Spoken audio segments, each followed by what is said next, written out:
Hi, Nicole. Thank you for having us at your place today. It is a beautiful setting and a beautiful day.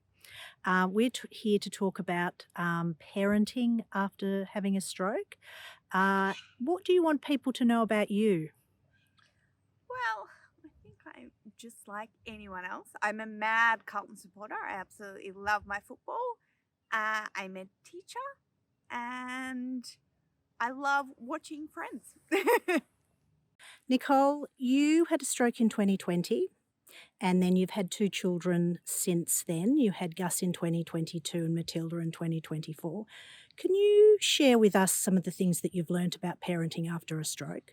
When Gus was about 3 weeks old, my physio came out. And so one of my biggest issues is mobility. And my physio and I were able to sort of workshop ideas on what I was finding challenging. And the main thing I was finding challenging was nappy changes, particularly during the middle of the night. And so we worked out a way that I could kneel on the bed. I had a nest for Gus so he was safe. I had a portable change mat on the nest. And then I was able to kneel and change his nappy. And that was a complete game changer. He was at the start in the bassinet, and the bassinet had wheels, so I could wheel the bassinet from A to B to get him around the house. But then when he grew out of the bassinet, I wasn't sure exactly what I would do. And I was actually speaking to one of the mums at Mother's Group, and she recommended a travel pram, and that travel pram was a game changer. So then I had the travel pram inside the house, and I was able to move Gus around in the pram. And then obviously I was able to change his nappy on the bed. Then when we had Matilda, it's funny how things change and you grow a little bit more confident. And also, I guess with time, I continued my recovery. So I was able to carry Matilda, and I'm able to move Matilda around the house by carrying her, which is great. I still don't want to change her on an elevated change table. So I actually changed Matilda on the floor in the lounge room on a portable change mat, and then she can't roll off, and I know that it's safe, because for me safety is the number one priority. I Now, would sorry to interrupt, Nick. Nick, could you tell people what mobility issues you face so that they sort of understand why you've introduced some of the things that you do? Well, I have coordination issues, and I guess when the stroke first happened, I had to learn how to do everything again. I couldn't even sit up. So I then had to learn how to sit up, how to walk again. And although, yes, I can walk and I'm confident around around the house and places that are familiar that I know, I'm not as confident on unfamiliar ground and uneven ground. And I have got some issues in my right side. I have an intention tremor on my right side. I mainly notice it in my hand, but it is in my leg a little bit as well. And that's why I made the decision too when I was pregnant that I wouldn't directly breastfeed, because I was too worried, especially once my husband went back to work, on how this would work. So from the get-go, I was expressing and then feeding both Gus and Matilda the expressed breast milk, which seemed to work really well. And I think what I have learned is that really my children's upbringing was no different than anyone else's. It was just that, okay, I made a couple of tweaks to ensure that they were safe. Yes, some children may not move around the house in a travel pram, but really it was no different. Nick, you had a physio that came over that looked around the house and you decided together what some of the sort of hacks were going to be about having Gus at home.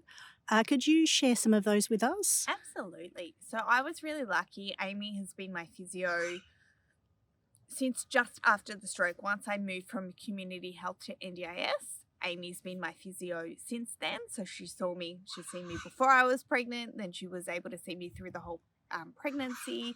And we have a really good relationship. And she came over, I think Gus was only like 3 weeks old. And we workshopped like, okay, well, what do you want to be able to do? What do you need to be able to do? And then she was able to look at those things for me. So it's like, okay, well, I need to work out a way that I can change nappies and change nappies safely, because safety was my number one priority. And so we worked out how to do that. We worked out how I was able to move throughout the house with the kids, which was really, really important. And then even now, it's, okay, well, what if you want to play games with Gus? How are you going to do that? Or how are you going to play soccer with him? Or those sorts of things. He's only 2, but he absolutely loves playing with balls. And then I'm also really lucky too. My OT, I've recently just changed OTs because my original OT felt this one was a better fit for me. And she's another mum and she's got 3 young kids. And so she's really, really in the know. And we had a look at my backyard and we're like, oh, there's actually not a safe way that I can get from the courtyard up to the very back. And Gus at the moment, he climbs out the doggy door and he's off and he's up the back, and I haven't really got control of it, and it's not safe. So we're actually in the process at the moment of getting our back stairs redone and getting like rails put in so that I can safely get from the courtyard to up the back, and then therefore I can continue to parent safely, because as I said, safety for the kids is my number one priority. Hey, Nick, can you tell us about the emotional side of having children after having a stroke? It's actually really, really funny. So well, not funny, but Dave and I, my husband, were actually talking about this recently. It was Mother's Day, and we were walking. We went to the Carriage Cafe in Seville, and for those that don't know it, you have to walk about 300 metres until you get to the cafe. And we were walking back from the cafe to the car, and we were just looking at our 2 children, and we both just had a moment where we were like, how blessed and how lucky are we? Because 5 years ago when I did have the stroke, there was a moment where we thought we'd never be able to have kids and this would never be our reality. And we feel so, so lucky every day that this is our reality. And sometimes we have to pinch ourselves, because if you had told me 5 years ago that this is where we would be today, I would not have believed you at all. I couldn't even fathom that this is where I would be. And I guess it's amazing what time does, what determination does. And don't get me wrong, we've worked bloody hard to get where we are, but we're so, so thankful that this is where we are. Nick, we're going a bit off topic here, but there was something that you wanted to tell people. At the start, all I wanted was information. I'm so process driven, and so I guess I love information. So all I wanted to see was other people's stroke stories, how other people survived, and I thought, that might give me some hope. I know that everyone's stroke is different and everyone recovers differently, but that's the information that I was really, really looking for. And I actually really, really struggled to find it.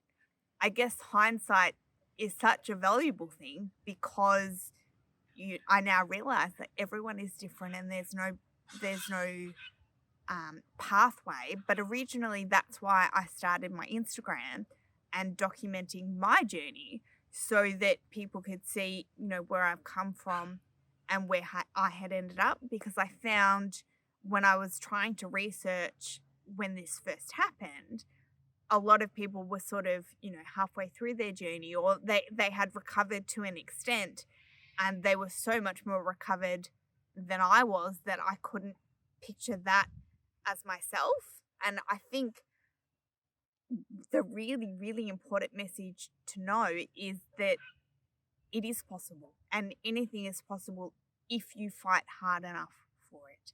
And it's taken a lot of work to get me where I am today, and I don't want to shy away from that. And, if someone is in the trenches and in the really early stages, yes, it is hard work. And yes, you do have to focus on, your physio and your OT and that sort of thing. But it is absolutely achievable if you work hard. And, I look at what I've got now, a beautiful husband, 2 beautiful children, and I couldn't be more grateful. And I look at it too. When I had the stroke, I was 30 years old, and you generally have more than half of your life left to live. And the way that I looked at it was, well, I can give up and this can be it.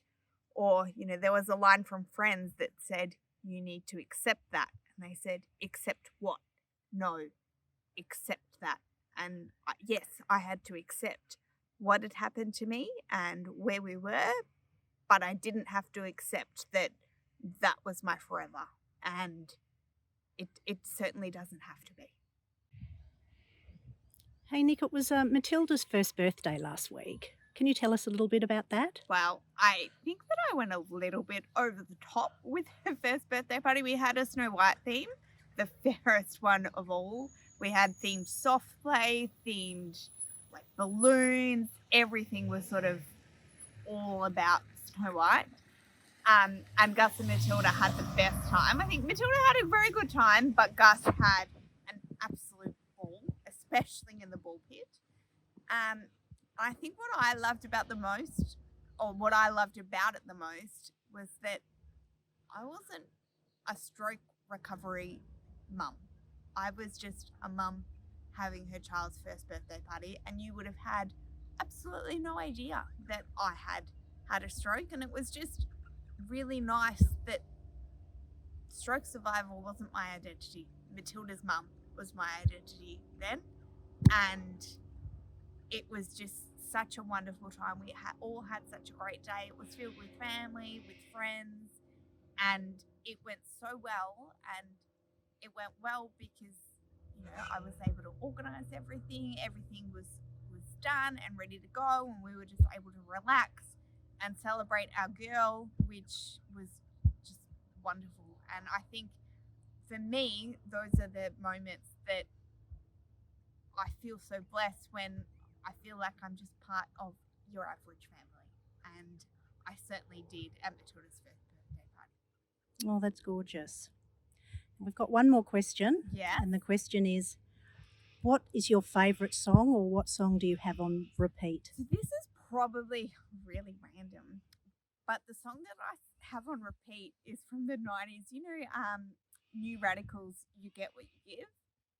And the reason that I really love that song and connect to that song is that it sends such a good message. And it says, one of the lines is, when your tree is breaking, just bend. And I certainly feel like I had to bend, and I certainly feel like I had to bend a long way. But I love a lot of songs, but I really love that song because the message really resonates